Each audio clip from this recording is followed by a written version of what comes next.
Ever wondered what it means to be truly conscious? What is this mysterious phenomenon that allows us to be aware of ourselves and the world around us?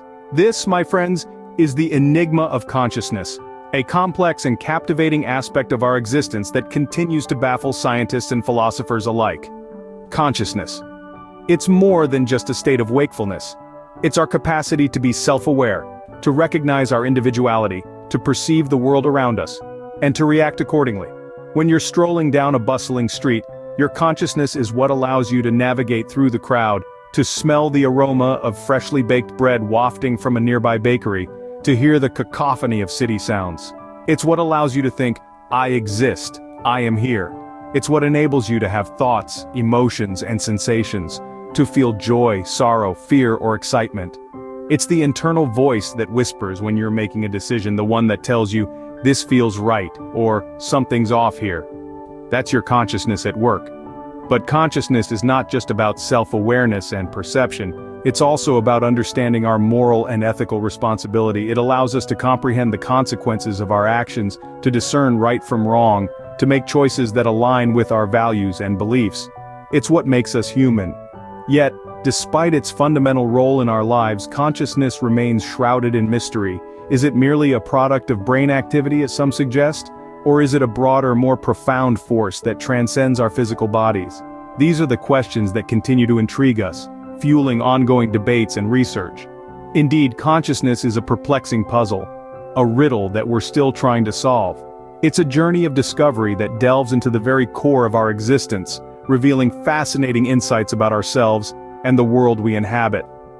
Although consciousness is a fundamental part of our existence, we still have much to learn about it.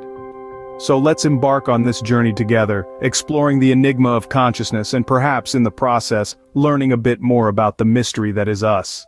There are various theories that attempt to explain the nature of consciousness. Let's delve into a few of them. One such theory is panpsychism, the belief that consciousness is a fundamental property of matter. This might sound a bit strange at first, but let's try to unpack it. Panpsychists argue that all matter, even the smallest particles, contain some form of consciousness. To them, consciousness is not exclusive to human beings or even to animals, but rather permeates the whole universe. This idea might seem far-fetched, but it has gained some traction among philosophers and scientists who grapple with the enigma of consciousness. On the other side of the spectrum, we have the theory that consciousness is a product of brain activity. This is a more conventional perspective, grounded in neuroscience. Proponents of this view argue that consciousness arises from the complex interactions between neurons in our brain. They believe that by studying the brain in detail, we can eventually unlock the secrets of consciousness. This theory is supported by evidence showing that damage to certain areas of the brain can affect consciousness, altering our awareness and perception. But here's the twist. Both these theories, though seemingly opposite, are not mutually exclusive. It's possible that consciousness is both a fundamental property of matter and a product of brain activity. Perhaps the brain acts as a sort of receiver, picking up the consciousness inherent in all matter and translating it into our subjective experiences. This idea is speculative, of course, and more research is needed before we can draw any definitive conclusions. Now, it's important to remember that these are just theories. The true nature of consciousness remains a mystery. Some scientists and philosophers even argue that we may never fully understand it. That consciousness might be an irreducible aspect of the universe, just like space and time. Furthermore, there are many other theories of consciousness that we didn't have time to discuss today. Some of these include the quantum consciousness theory, the integrated information theory, and the global workspace theory, each with its own unique perspective on this enigmatic phenomenon. Regardless of the theory one subscribes to, it's undeniable that consciousness is a fascinating and complex aspect of our existence. It's the essence of what it means to be human, and it's at the heart of some of our most profound experiences. Whether we're marveling at a beautiful sunset, falling in love, or simply pondering the mysteries of the universe, it's our consciousness that allows us to have these experiences. So no matter how we choose to explain it, consciousness is a vital part of our lives, and a topic that will continue to captivate us for centuries to come. Did you know that consciousness isn't a one-size-fits-all phenomenon? It actually comes in various states. That's right, we navigate through different states of consciousness throughout our day and night, each state influencing our perception, thought, and behavior in unique ways. Let's start with the most common state of consciousness, wakefulness. This is when we are fully aware of ourselves and our environment. We're interacting, processing, thinking, feeling. It's during wakefulness that we are most engaged with the world, experiencing reality in high definition, if you will. Next, we have sleep, a state of consciousness that is quite the contrast to wakefulness. During sleep, our brain activity decreases and our awareness of ourselves and our surroundings diminishes.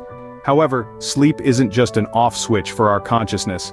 It's more like a dimmer switch, dialing down our awareness but not extinguishing it completely. But what happens when we dream? Dreaming is another fascinating state of consciousness where our brain conjures up vivid mental images and experiences. Even though our bodies are at rest, our minds can embark on fantastical journeys, explore alternate realities, or relive past events. It's like our very own private cinema, playing out in the theater of our minds while we snooze. Last but not least, our consciousness can also be altered by substances like alcohol and drugs. These substances can affect brain activity and consequently alter our perception, thought, and behavior.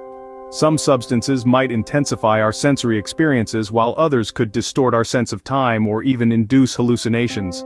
So, from the full awareness of wakefulness to the reduced alertness of sleep, the vivid imaginings of dreams, and the altered perceptions due to substances, our consciousness is quite the shapeshifter. These different states not only highlight the dynamic nature of consciousness but also its significant role in shaping our experiences and behaviors. These varying states of consciousness further illustrate its complexity and how it influences our daily lives. As we continue to delve deeper into understanding consciousness, we become more aware of the profound mystery that is our own existence. Consciousness doesn't just allow us to perceive the world, it also guides our moral compass. It's the very fabric that weaves our understanding of responsibility, enabling us to comprehend the ripple effect of our actions. Imagine a pebble tossed into a calm lake. The pebble is the decision we make, and the ripples are the consequences that ensue. Our consciousness is the hand that tosses the pebble. It's the force that allows us to deliberate, to weigh the pros and cons, and ultimately, to make a choice. Through consciousness, we're capable of considering the impact of our actions. Not just on ourselves, but also on those around us. It empowers us to empathize, to understand, and to act in ways that align with our moral and ethical values. Our consciousness, therefore, plays a vital role in shaping our moral and ethical perspectives. So, we've taken a brief journey into the world of consciousness, but there's still so much more to explore. As we move forward in our contemplation, let's take a moment to reflect on the key points we've touched upon. We've delved into the nature of consciousness, this intriguing ability that allows us to be aware of ourselves and our surroundings. It's what gives us the capacity to perceive, to think, to feel, and to distinguish ourselves as unique individuals. We've examined various theories about consciousness. Some posit that it's a fundamental property of matter, a concept that challenges our understanding of the universe. Other theories suggest that consciousness is a byproduct of brain activity, a complex interplay of neural signals that somehow give rise to our subjective experiences. We've also considered the different states of consciousness, from the alert wakefulness that we experience daily, to the altered states encountered in dreams, or under the influence of certain substances. Each state, with its distinct characteristics, provides a unique window into the nature of consciousness itself. We then touched on the connection between consciousness and ethics. Consciousness, by enabling us to understand our own actions and their consequences, forms the basis of our moral compass. It empowers us to make conscious decisions, to evaluate right and wrong, and to consider the potential impact of our actions on ourselves and others. In essence, consciousness is an intricate web of perception, thought, emotion, and individuality. It's a phenomenon that continues to mystify us, to provoke questions, to challenge our understanding of the universe and our place within it. As we continue to unravel the mystery of consciousness, we not only learn more about the world, but also about ourselves. It's a journey of discovery that is as fascinating as it is complex. And while we may not have all the answers yet, the quest for understanding is a journey worth embarking upon. Until next time, keep pondering over the enigma that is consciousness.